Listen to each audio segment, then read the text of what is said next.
అలా పెళ్లి చేయమంటే నా కొడుకు శ్రీనివాసుడు పెళ్లి చేయాలంటే నాకు డబ్బు కావాలా, డబ్బు ఎవరుతారని ఎప్పుడు నాయన నాకు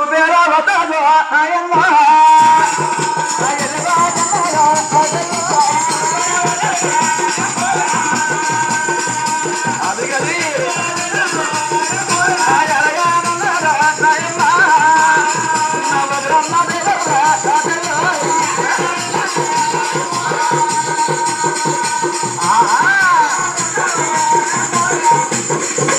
అలా కుబేరు వద్దకు వెళ్ళి అన్న కుబేరుడా నా కొడుకు శ్రీనివాసుడికి పెళ్లి చేయడకు నాకు డబ్బు అప్పు కావాలా, అప్పు ఇస్తామంటే ఆ నా కుబేరుడు కూడా ఒకరి మాలికంగా యగాదిగా చూస్తా ఉన్నాడు.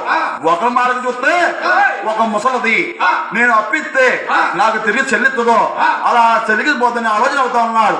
ఆ వేళ ఒకరి మాలిక అంటుంది, అన్న కుబేరుడా నాకు అప్పి ఉన్నాక నువ్వు భయపడవద్దు, నా కొడుకు శ్రీనివాసుడు ఒక శ్రీనివాస అవతారం విడిచిపెట్టి ఏడుగొండ వెంకట అవతారం ఎత్తుతాడు. తెల్లరితే కూర పడుతుంది, అసలుగా పోయినా ఏ నెల ఆ నెల కూడా అలా వడ్డీ చెల్లిస్తామని ఒకరి మాలిక అలా కుబేరు దగ్గర 1,00,00,000 డబ్బు తెచ్చి ఇలా పెళ్లి చేస్తాను అమ్మా ఎద్దలే కాదు అమ్మా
పెళ్లి చేయటకు ఆకాశమంతా పందిలు వేసి భూలోకమంతా పిల్లరలు వేసి రథనాలు కొట్టి రొంగులు వేసి ముత్యాలు కొట్టి ముగ్గులు వేసి అలా ఆవిడ తెచ్చి వాళ్ళకి ముగ్గులు వేసిందట. ఎప్పుడు ఆయన ఇలా పెళ్లి పనులు తవలయ్యాయి, నా కొడుకు స్నానం చేయడానికి నా 10 మంది పేరెంటలు కూడా నా పెళ్లి పండుగ కావాలని ఆనాడు కూడా ఎప్పుడు ఆయన ఒకరి మాలిక నా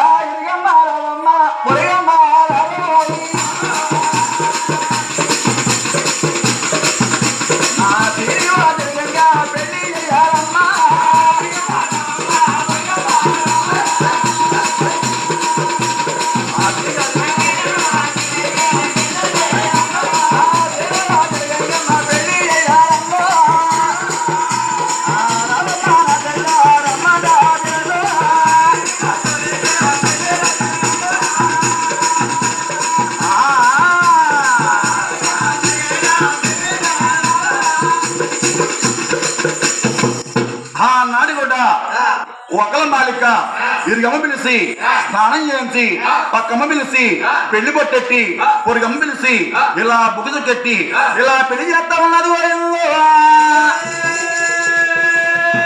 ఆ యొక్క శ్రీనివాసుని పద్మములు కూడా పెళ్లి చేస్తుంటే ఈ పెళ్లి ఎవరు చూసిన ఆయన బ్రహ్మదేవుడు కుమారుడు నారద మహర్షి కళ చూసి అమ్మ తస్సయ్యా నా చిన్న నా మాయిటి మూర్తి మాయిటి అవతారం విడిచిపెట్టి శ్రీనివాస అవతారం ఎత్తి మన కోబారి పెళ్లి అవుతున్నారు.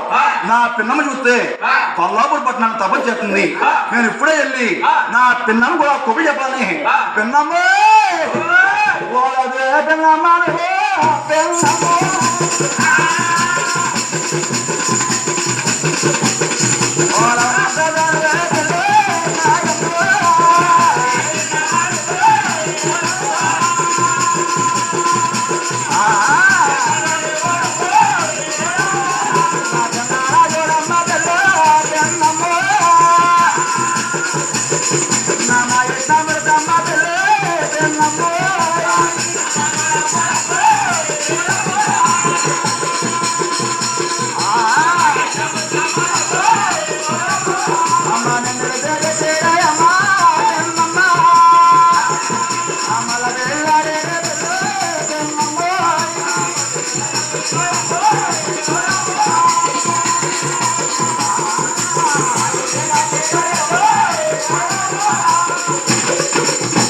అమ్మా పిన్నమ్మ ఈ అరణ్యవాసంలో అద్దెలలో తపస్సు చేస్తున్నావు. నీ చేసే కథలు ఎవరు కావాలా? నువ్వు చేసే యాగాలు ఎవరు కావాలా? నువ్వు చేసే యజ్ఞాలు ఎవరు కావాలా? నీ భర్త మాయికమూర్తి నిన్ను విడిచిపెట్టి ఒక శ్రీనివాస అవతారం ఎత్తి ఆ యొక్క పద్మావతిని కూడా అలా పెళ్లి చేసుకుంటున్నాడు. అన్నాళ్ళకి ఆనాడు కూడా తపస్సు చేసే లక్ష్మీదేవి పైకి వేసి ఇలా అంటాడట, నాదే నా అయ్య నారాగా నా పేరాగా నాదే నా చిన్న బాల బలరా ఇక బల బలే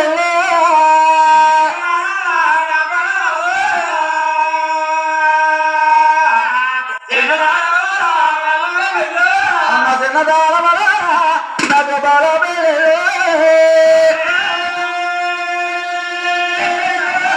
నా బల బెల్లరా ఇక నాకు లేరు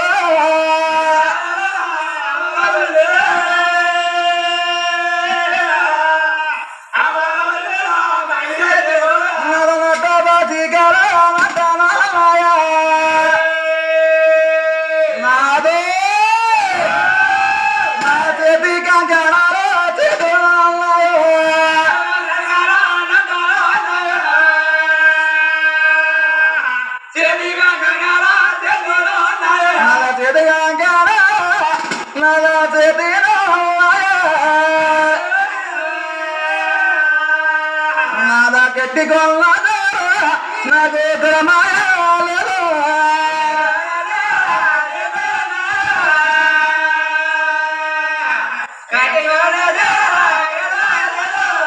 గట్టి గొల్ల నాకు గ్రమాయాలేదు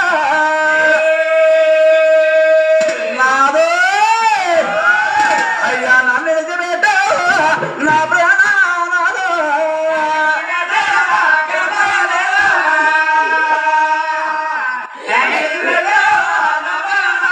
అయ్యా నన్ను నిజమేటావు నా ప్రాణాలు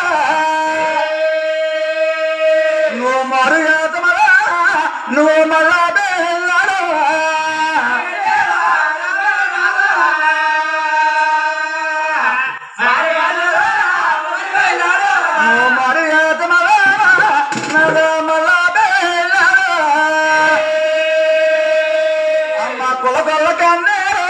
అమ్మ కుమారి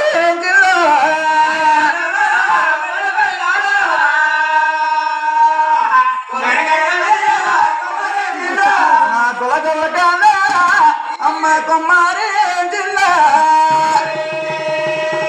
అమ్మ ఎదలేదల్లో ఇంకా లక్ష్మీ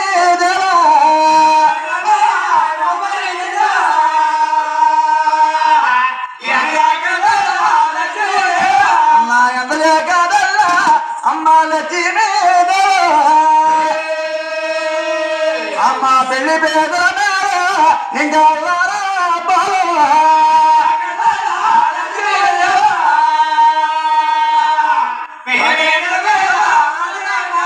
అయ్యా నా ఈడి జోడ ఇంకా పిల్ల బాబలతో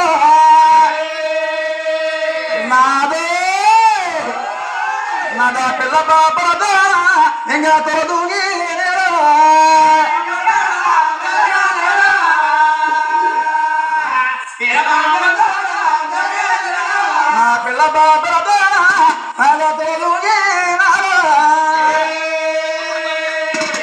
నీకు నాయమల నా ప్రేమ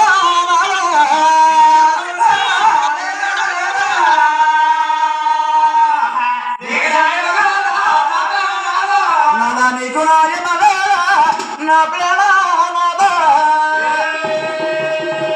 నీకు తరము అయ్యయ్యో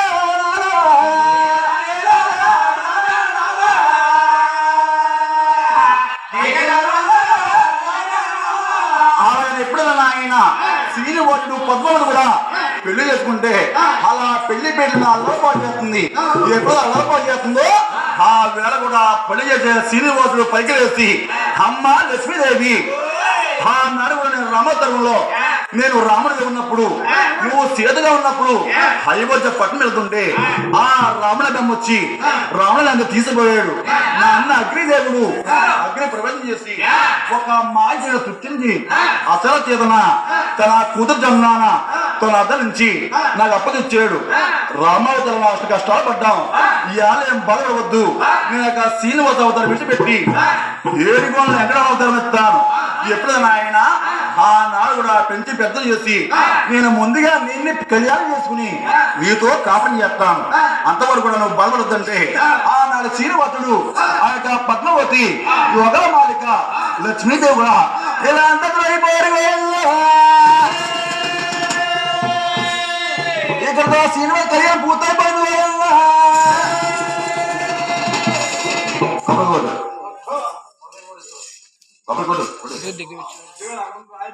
అమ్మ బరాజా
అలా పరమండ రాజ్యాల దిగుతున్నందు తండ్రి తిమ్మరాజు తల్లి పేరు మీద ఏమిటండి తులసూరు గర్భాని గోవిందరాజులు రెండక్క గర్భ ఉప్పాజం కింద మూడక్క గర్భాని బెండపూడి అంకన్న నాలుగక్క గర్భాని యాన పెంకన్న ఐదక్క గర్భాని అలా కోటి పిల్ల అంకన్న ఆరొక్క గర్భాని సొల్లు మళ్ళీ లేకుండా 6 స్థానాలు లేకుండా తులసూరు గర్భాన్ని సింహతప్పంలో పుట్టేటట్టండి. అంటే చదువుకున్న వారు కొన్ని విధాల గురువులు చాలా రకాలుగా పాడవచ్చు, కానీ అంకెలబాబు పాట కూడా మనలో కూడా అందరూ చదువుకున్న ఉండొచ్చు. శ్రీనివాస కళ్యాణ బుక్ ఉంది.